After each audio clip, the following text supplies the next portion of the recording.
তাহলেই সব সিধে হয়ে যাবে। আর বলবেন না মহারাজ, আজকে গিন্নি কাঁচা লঙ্কা দিয়ে কুচো চিংড়ির ঝালটা যা বানিয়েছিল না, খেতে খেতে দেরি হয়ে গেল।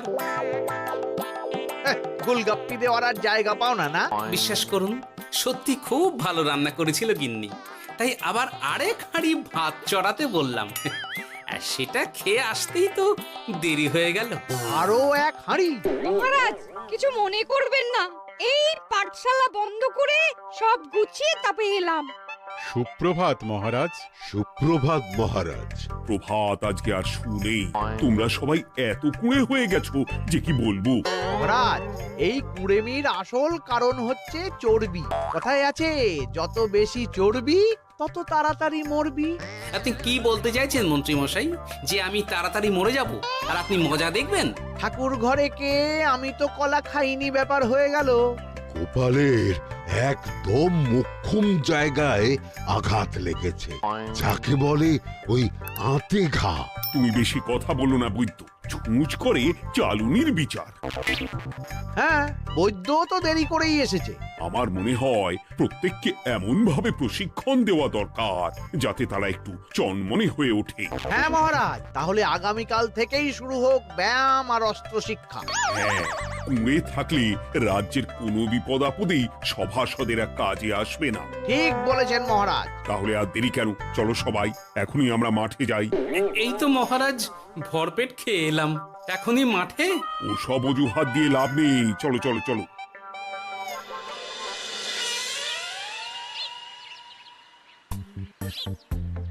এবার সবাই সারিবদ্ধভাবে দাঁড়িয়ে পড়ো। এ কি, গোপাল কোথায়? মহারাজ, গোপাল আপনার পিছনে দাঁড়িয়ে আছে, চুপি চুপি। এই এই এই গোপাল, যাও যাও, মাঠের মাঝখানে গিয়ে দাঁড়াও। এই চাঁদি ফাটা রোদে কেন মহারাজ সুস্থ শরীরকে ব্যস্ত করছেন? এইসব বাজে কথা শুনতে চাই না। শুয়ে বসে থেকে শরীরের কি অবস্থা করেছো? শরীরের নাম মহাশয়, যা সবে তাই সয়। তুমি যাবে না, তোমাকে এক্ষুনি বরখাস্ত করব। কি জ্বালা! যেখানে আমার সব কাজ বুদ্ধি দিয়েই হয়ে যায়, সেখানে গায়ের জোরের কি দরকার? হ্যাঁ,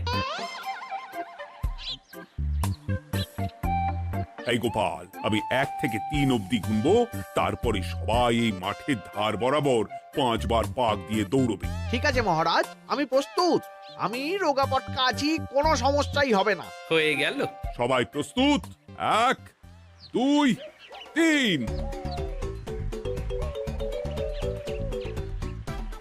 কি হলো গোপাল, দৌড়াও দৌড়াও। মহারাজ, এর থেকে বেশি জোরে পারবো না। আই, কে আছো? একটা কঞ্চি দাও। এই সেরেছে। বেশ হয়েছে, বেশ হয়েছে, ব্যাটার এবার চর্বি কমবে। কি হলো গোপাল, হ্যাঁ হয়ে গেল? হ্যাঁ?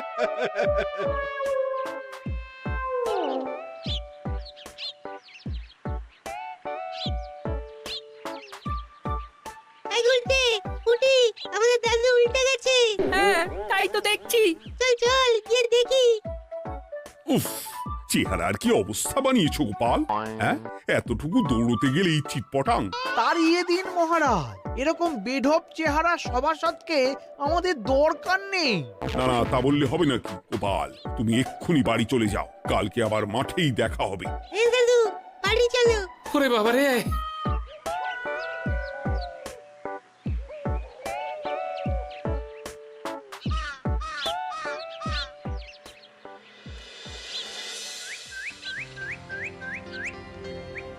আরে ধুর ছাতার মাথা, তখন থেকে জল খেয়েই চলেছ। কি হয়েছে সেটা বলবে তো? শরীর চর্চা হয়েছে, শক্তি খরচা হয়েছে, আর পারছি না। উফ, বাপরে বাপ, কি পায়ে ব্যথা! এই জন্যেই আমি বলি বাপু, একটু বপুটাও নড়াও, কিন্তু কার কথা কে শোনে? ওরে বাবা, অকারণে সুস্থ শরীর ব্যস্ত করবো কেন বলো তো? বেশি নড়াচড়া করলেই আয়ু কমে যায়। তোমার এই বাজে কথা কোন শাস্ত্রে লেখা আছে শুনি? শাস্ত্রে কেন যাব, বাস্তবে জলজ্যান্ত উদাহরণ আছে। আমি মানতে পারছি না। হুম, মানতে পারছি না বললে তো হবে না, তোমাকে মানতেই হবে। বেশ, প্রমাণ করো। আমি যদি তোমাকে প্রমাণ করে দিতে পারি, তাহলে আজ থেকে বাড়ির বাজার দোকান করার দায়িত্বটাও তোমাকেই নিতে হবে। দিদা, তুমি তো ফেঁসে যাবে, দাদুর সঙ্গে বাজি লড়বে না। এই বাদ দে তো, তোর দাদু আগে প্রমাণ করুক যে বেশি নড়াচড়া করলে বয়স কমে। হ্যাঁ তাহলে বাজি? হ্যাঁ, বাজি। আচ্ছা ঠিক আছে, বেশ। তুমি তুমি একটা পশুর নাম বলো তো, যারা খুব তাড়াতাড়ি দৌড়য়। ঘোড়া, হরিণ, চিতাবাঘ আরো আছে। আচ্ছা, এবার সবচেয়ে আস্তে আস্তে কোন পশু চলে, এরকম একটা পশুর উদাহরণ দাও। কেন, কচ্ছপ? এই তো পেয়ে গেছে উত্তর।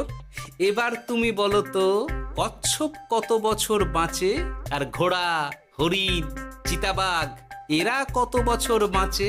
চিতাবাঘ, ঘোড়া কেউই 30 বছরের বেশি বাঁচে না, কিন্তু কচ্ছপ 300 বছরও বেঁচে থাকে। হেরেছে, হেরেছে, আমার বউ হেরেছে। উফ, জীবনের কত বড় চাপ নেমে গেল। হ্যাঁ, এই তুমি আমাকে এভাবে হারালে। তখনই বললাম দাদুর সঙ্গে বাজি লড়তে যেও না।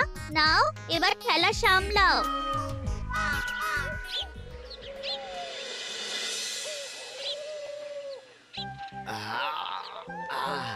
আরো ভালো করে মালিশ কর। আজকে ছোটাছুটি করে পা দুটো বেশ ব্যথা ব্যথা করছে। কালকে তো আবার অন্য পরীক্ষা। আরে আমার হালকা চেহারা আছে, সব সামলে নেব। কালকে তো অস্ত্র চালনা হবে, কালকে আমি কাঁপিয়ে দেব।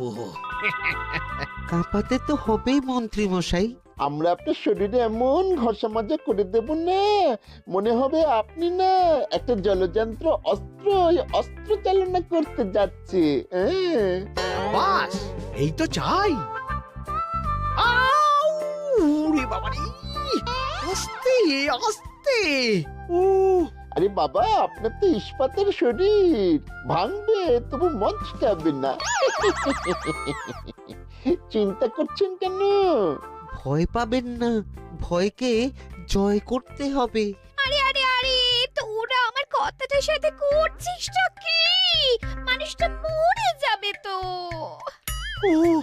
চিন্তা করো না গিন্নি। বাবা, ওরা বলেছে আমার ইস্পাতের শরীর, ভাঙবে তবু মচকাবে না। একবার এই বুড়ো বয়সে হাত পা ভাঙলে কি সামলাবে শুনি? মন্ত্রী মশাই, আমাদের বকশিসটা দিয়ে দিন, আমরা কেটে পড়ি। বাবারে বাবা, দিচ্ছি। এনে এত খাটানোর পরে এই এতেই এখন খুশি থাক। হ্যাঁ,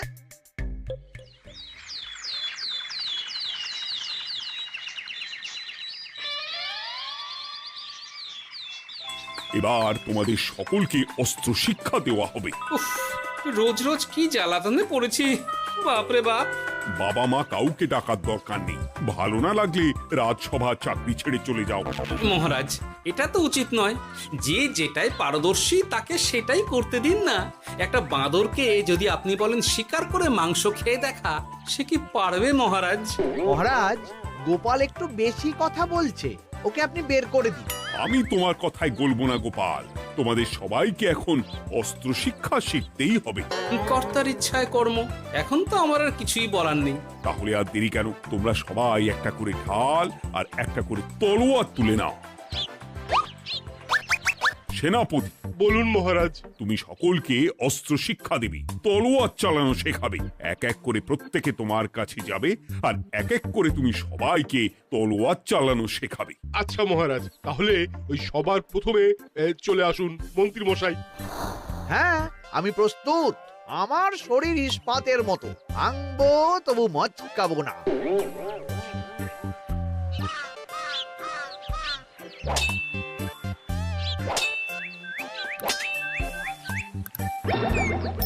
কি কেমন দিলাম? অত সহজ নয় সেনাপতি, আমি মন্ত্রী এমনি এমনি হইনি। আগে অস্ত্র শিক্ষা শিখে তবে মন্ত্রী হয়েছি। এটা কি হলো? হ্যাঁ, আপনি অস্ত্র শিক্ষায় পারদর্শী, কিন্তু আরো বিচক্ষণ হতে হবে। কারণ আজকে এই পাগড়ির জায়গায় আমি যদি তলোয়ার আপনার গলার দিকে চালাতাম, তাহলে কিন্তু আপনার এই ভবলীলা এখানেই সাঙ্গ হয়ে যেত। ঠিক আছে, ঠিক আছে, মনে রাখবো। এবার বাকিদের তো ডাকো। হ্যাঁ, এরপরে তলোয়ার চালানো শিখতে আসবে গোপাল। গোপাল দাদু, গোপাল দাদু। বাবা বাবা বাবা, গোপাল তুমি আবার দল বল নিয়ে এসেছো।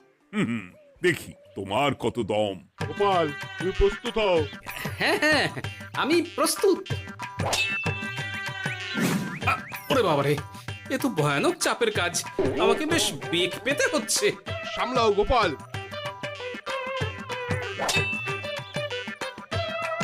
না, আমাকে অন্য রাস্তা দেখতে হবে।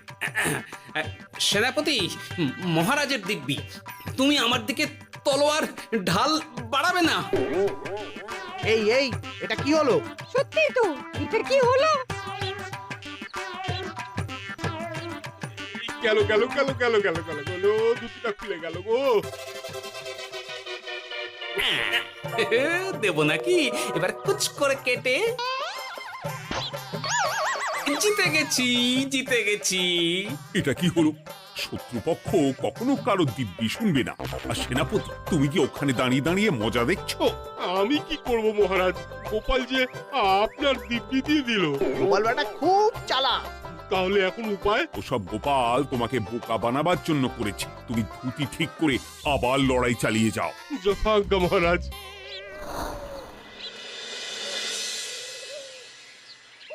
কিরে ন্যাপলা, তোদের দিদা আমার জন্য কি রান্না করে পাঠিয়েছে রে? এই তো ভাত, আলু সেদ্ধ, এই পুঁই শাকের ঝোল আর রুই মাছের ঝাল। আর তোদের যে তোষক, বিছানার চাদর আনতে বলেছিলাম, এনেছিস তো? ওই তো দাদু, কুটির গুলটে আর বাকিরা সবাই ধরাধরি করে নিয়ে আসছে। ব্যাস, তাহলে তার কোনো চিন্তা নেই। খেয়ে একটা জব্বর ঘুম দেব, কারণ এখানে যা রঙ্গ দেখছি তাতে বিকেল হয়ে যাবে। তলোয়ার শিক্ষা আজকের মতন এটুকুই থাক। এবার শুরু হবে বল্লম শিক্ষা। সবাই আবার আগের মতন সারিবদ্ধভাবে দাঁড়িয়ে পড়ো। আহ, তোদের দিদা ওই সবটা কিন্তু বেশ জব্বর বানিয়েছে। তোদের দিদার হাতের রান্নার কোনো তুলনাই নেই। আহা, কি স্বাদ! এ কি, গোপাল আবার কোথায় গেল? এই তো মহারাজ, আমি এখানে ওই পুঁয়ের ঝোল আর রুইয়ের ছাল দিয়ে ভাত খাচ্ছি। এসব কি মাঠের মধ্যে খাওয়া? আরে শরীরটাকে তো রাখতে হবে। তাড়াতাড়ি খেয়ে এইদিকে এসো। আসছি আসছি আসছি। এবার আমি তোমাদের দেখাবো কিভাবে বল্লম নিয়ে তেড়ে যেতে হয়। দেখান মহারাজ।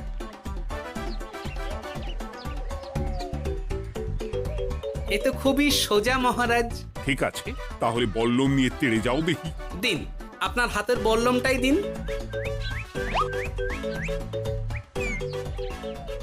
আরে আরে, গোপাল তো মাঠ থেকেই চলে গেল। আমি ডেকে আনছি মহারাজ।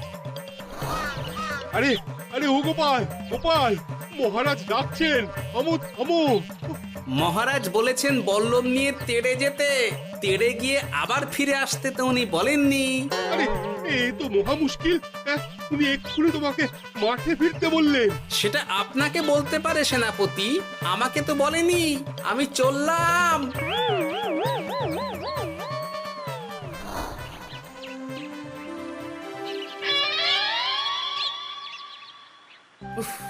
বাবারে বাবা, কি ঝক্কি! অনেক বুদ্ধি করে মাঠ থেকে খাটে চলে এসেছি। আমি আর উঠছি না।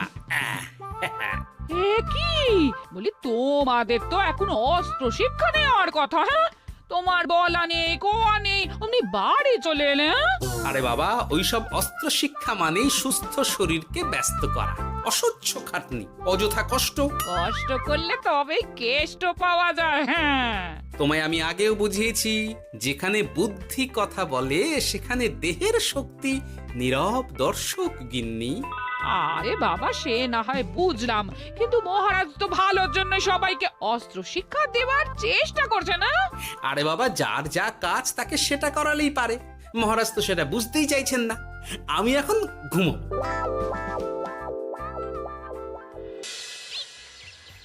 দরজা খোলো গোপাল, দরজা খোলো। গোপাল, গোপাল দরজা খোলো বলছি। ব্যাস হয়ে গেল। একটু শান্তিতে ঘুমাবো তার জো নেই। দরজা খোলো গোপাল। বলুন মহারাজ। তুমি কি পেয়েছোটা কি গোপাল? রাজসভায় দেরি করে আসবে, তারপর অস্ত্র শিক্ষার সময় ফাঁকিবাজি দেবে। এভাবে তো আর তোমাকে মনে হচ্ছে রাজসভায় রাখা যাবে না। মহারাজ, গোপাল তো মুখের কথার লোক নয়, ওকে তাড়িয়ে দিই। কেন মহারাজ? আমি কি এমন মহাপাপ করেছি যে আমাকে তাড়িয়ে দেবেন? এই যে আমার কথা শুনছো না, এটাই তোমার অপরাধ। অপরাধ নেবেন না মহারাজ। পণ্ডিতের দায়িত্ব পুজো করা, সভাকবির দায়িত্ব কবিতা বলা, সাহিত্য চর্চা করা, আর আমার দায়িত্ব হাসি মজা করে আপনার মন ভালো রাখা। কিন্তু আপনি আমাকে জোর করে যুদ্ধের ময়দানে ঠেলে দিতে চাইছেন। এটা আমার ইচ্ছে। আমিও তো মহারাজ ইচ্ছে করলেই অনেক কিছু করতে পারি। চোখ বন্ধ করে লক্ষ্য ভেদ করতে পারি, শুধু বুদ্ধি দিয়ে। আরে বাহ, এত বড় কথা! তাহলে মহারাজ, ওকে বলুন পরীক্ষা দিতে। কি পরীক্ষা? আমি একটা ঘরে বর্ম পরে দাঁড়িয়ে থাকবো। তোমার হাতে অস্ত্র দেব, আমার মাথায় একটা আপেল থাকতে হবে, আর তুমি কিভাবে আমার মাথা থেকে ওই আপেল ফেলতে পারো দেখব। এ তো খুবই সোজা। কি গোপাল, তাহলে লড়বে নাকি বাজি? হ্যাঁ, লড়তে রাজি আছি। তাহলে আজ রাতেই হয়ে যাক পরীক্ষা। যদি এই পরীক্ষায় উতরে গেলে তো ভালো, নইলে তোমার চাকরিটা গেল। গোপাল, তুমি পারবে তো? সে দেখাই যাবে। আজ রাতে তাহলে রাজবাড়িতে দেখা হচ্ছে। যদি আমি এই পরীক্ষায় বিফল হই, তাহলে আমার চাকরি আপনি কেড়ে নেবেন। আর যদি সফল হই, তাহলে মন্ত্রী মশাইকে শাস্তি দেবেন। আমি নিজে সারা কৃষ্ণনগরে নাক্ষত দেব। বেশ, দেখা যাক।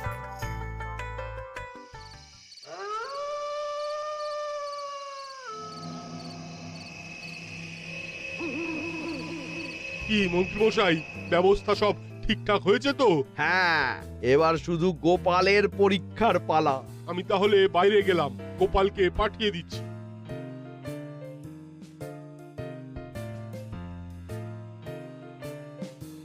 এবার যাও গোপাল, ঘরের ভিতরে যাও। দেখি তুমি কি করে মন্ত্রীর মাথা থেকে আপেল ফেলতে পারো। আপনি তো শুধু আমার চোখ ঢেকেছেন, আমার নাক, মুখ, কানও ঢেকে দিন, যাতে ঘ্রাণেন্দ্রিয়, শ্রবণেন্দ্রিয়েরও সাহায্য না নিতে পারি। বেশ, তাহলে তাই হোক। আয়, কে আছো? গোপালের মুখ, নাক আর কান ঢাকো। যথা আজ্ঞা মহারাজ। একটু একটু মোটা কাপড় দিয়ে নাক মুখ ঢাকো, হ্যাঁ, যাতে সেভাবে আপেলের গন্ধ না পাই। বেশ বেশ।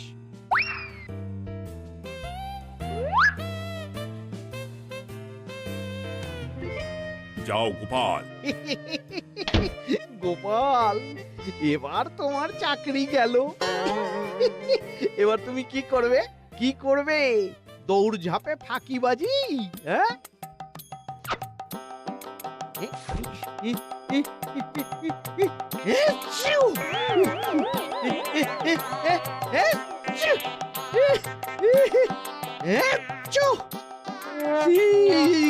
গেল গেল গেল গেল গেল, আপেল পড়ে গেল।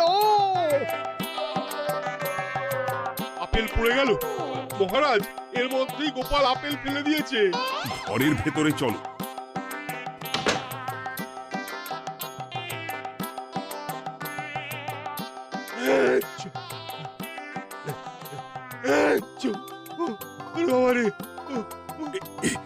কি ওরে বাবারে বাবা, কি ঝাঁজ!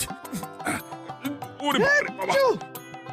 কি মহারাজ, দেখলেন তো গোপালের চমক?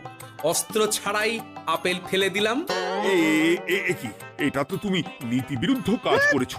সারা ঘরে নস্যি ছড়িয়ে দিয়েছো। মহারাজ, হাঁটতে গিয়ে আপেল পড়ে গেছে। এবার সারা কৃষ্ণনগরে নাক্ষত দিতে হবে। সত্যি সত্যি গোপাল, বুদ্ধি তো তোমার জুড়ি মেলা ভার। আমার নাম গোপাল ভাঁড়, একটা কথা মনে রাখবেন, কেউটে সাপের লেজে পা দেবেন না, আর গোপালের কাজে বাধা দেবেন না। যে কাজ বুদ্ধি দিয়ে করা যায় তার কাছে শক্তি ছোট্ট শিশু মাত্র। সত্যি গোপাল, আজ তুমি সেটাই প্রমাণ করে দিলে। আর আজ থেকে তোমাকে তোমার ইচ্ছার বিরুদ্ধে খাটাবো না। তুমি খাও দাও, ভুড়ি বানাও। যার যা কাজ সে তাই করবে। যেমন এখন মন্ত্রী মশাই নাকখত দেবেন। হ্যাঁ, ভুল করে বাজি ধরে ফেলেছি, এখন নিজেই চাপে পড়ে গেলাম। তাহলে আর দেরি কেন? নাক্ষত এখন থেকেই শুরু হোক। কৃষ্ণনগরের রাস্তা শেষ হতে হতে সকাল হয়ে যাবে।